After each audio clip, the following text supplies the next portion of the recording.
आज हम स्वर करेंगे। 22 श्रुतियों में से चुनी गई दूर की 7 श्रुतियाँ जो एक दूसरे से कुछ अंतर पर स्थित हैं और सुनने में मधुर हैं, उसे स्वर कहते हैं। 22 श्रुतियों में से चुनी गई दूर की 7 श्रुतियाँ जो एक दूसरे से कुछ अंतर पर स्थित हैं और सुनने में मधुर है, उसे स्वर कहते हैं।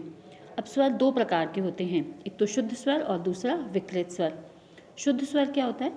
जब कोई भी स्वर अपने निश्चित स्थान पर रहता है या निश्चित श्रुति पर रहता है तो उसे शुद्ध स्वर कहते हैं।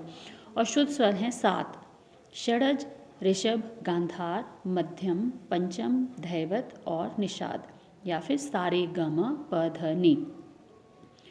फिर उसके बाद है विकृत स्वर। विकृत स्वर क्या होता है? जब कोई भी स्वर अपने निश्चित स्थान या निश्चित श्रुति से एक या दो श्रुति ऊंचा या फिर एक या दो श्रुति नीचा होकर बोला जाए तो उसे कहते हैं विकृत स्वर। अब सा और प ऐसे दो स्वर हैं जो अपना रूप कभी भी नहीं बदलते हैं, इसीलिए इन्हें अचल स्वर भी कहते हैं।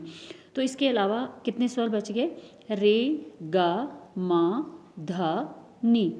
तो ये जो 5 स्वर हैं ये शुद्ध रूप में तो रहते ही हैं लेकिन विकृत रूप में भी रहते हैं, इसीलिए विकृत स्वरों की संख्या हुई 5: रे, गा, मा, ध, नी।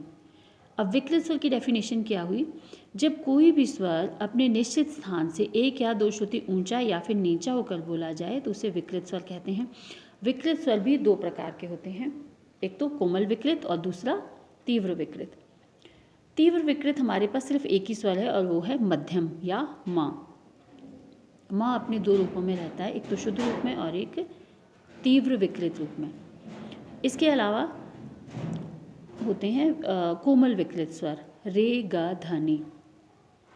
अब कोमल विकृत की डेफिनेशन क्या है? जब कोई भी स्वर अपने निश्चित स्थान या निश्चित श्रुति से एक या दो श्रुति नीचा होकर बोला जाए तो उसे कोमल विकृत कहते हैं। और कोमल विकृत स्वर हैं हमारे पास रे, गा, ध, नी। अब तीव्र विकृत की डेफिनेशन क्या हुई? इसके एकदम ऑपोजिट। जब कोई भी स्वर अपने निश्चित स्थान या निश्चित श्रुति से एक या दो श्रुति ऊंचा होकर बोला जाए तो उसे तीव्र विकृत स्वर कहते हैं। और तीव्र विकृत हमारे पास एक ही स्वर है, मध्यम।